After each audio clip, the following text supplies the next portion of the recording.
Salut à toi, j'espère que tu vas bien. Bon, dans cette vidéo, je vais t'expliquer pourquoi j'ai échoué dans mon défi 30 jours. Et je vais te dire pourquoi c'est pas grave. Bon alors, au début du mois, je me suis lancé un gros challenge. C'était un challenge de réaliser une vidéo par jour pendant 30 jours. Alors, j'ai échoué. J'ai pas réussi. J'ai pas réussi à atteindre le rythme. Alors, à la base, en fait, j'étais vraiment hyper enthousiaste. J'étais vraiment en énergie. Ça m'a vraiment boosté, en fait, le fait de me dire, allez, pendant un mois, tous les jours, il va falloir que je tourne ma vidéo, je vais devoir varier les sujets, ça va me permettre d'évoluer, d'être plus impactant, de te transmettre un max de choses. Mais en fait, j'ai pas mesuré l'investissement que ça me demandait, en fait.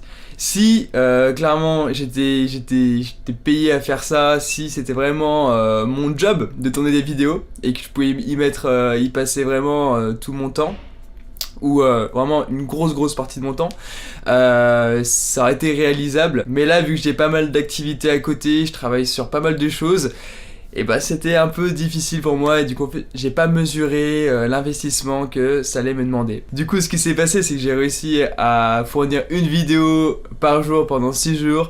Mais au bout du 7ème, bah voilà, j'ai pas pu, j'étais pas chez moi ce jour-là, et les jours d'avant, j'ai pas pu prévoir de vidéo à l'avance, parce que c'était une semaine où j'ai beaucoup travaillé pour créer les vidéos de formation, pour la formation gagnée en concentration et en énergie. Enfin bref, avec ce défi, je me suis mis des objectifs qui étaient trop hauts pour moi. Au niveau de... Pour d'autres, ce défi, ça pourrait être facile. Il pourrait être à l'aise pour parler en vidéo, trouver des sujets tout le temps à parler pendant 30 jours.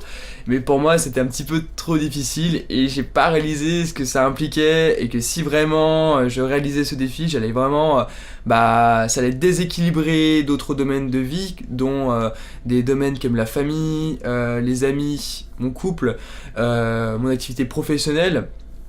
Et que ça allait vraiment causer un déséquilibre. Donc voilà, en fait j'avais deux options qui s'offraient à moi. C'est soit je le réalisais, du coup j'allais être vraiment dans la pression, j'allais justement déséquilibrer des domaines de vie, ça allait engendrer du stress pour réussir à fournir une vidéo par jour. Mais au final, j'aurais perdu du plaisir à le faire, quoi. Ça aurait perdu son sens, parce que le but c'est pas que je me force, il faut quand même que voilà, je garde du plaisir. Si je veux être impactant, faire transmettre des belles idées et que ça a un impact dans ta vie, et ben il faut pas que derrière moi voilà je sois stressé, pas bien, que j'ai pas de plaisir à le faire, sinon ça a pas de sens. Donc voilà, j'avais deux options, soit je prenais cette voie-là, soit je prenais l'autre voie où il fallait que je reconnaisse que j'avais fait une erreur, et donc qu'il va me falloir reporter ce défi à plus tard. Donc j'ai préféré choisir la deuxième option et reconnaître mon erreur. Et finalement, cette expérience, on peut retirer deux clés. La première clé, c'est que même si on a de la volonté, qu'on a de l'enthousiasme, qu'on a de l'énergie, et ben en fait ça suffit pas. Ça suffit pas sur le long terme si l'objectif est trop haut par rapport à qui on est, en fait. Donc voilà, la volonté et l'énergie, ça suffit pas. Il faut aussi mesurer, anticiper et être assez terre à terre, en fait, réaliser sur ce qu'on est en mesure de réussir ou pas. Et voilà, moi ça me donne une bonne leçon. Il faudrait que je sois un peu plus terre à terre et que je mesure avant de foncer. J'ai un peu un tempérament à foncer sans trop me poser de questions. Des fois ça mène, mais des fois pas. Donc il faut tempérer, il faut mesurer. Ça c'est la première clé. Et la deuxième clé, c'est que finalement faut pas avoir peur de l'échec et d'avouer son échec.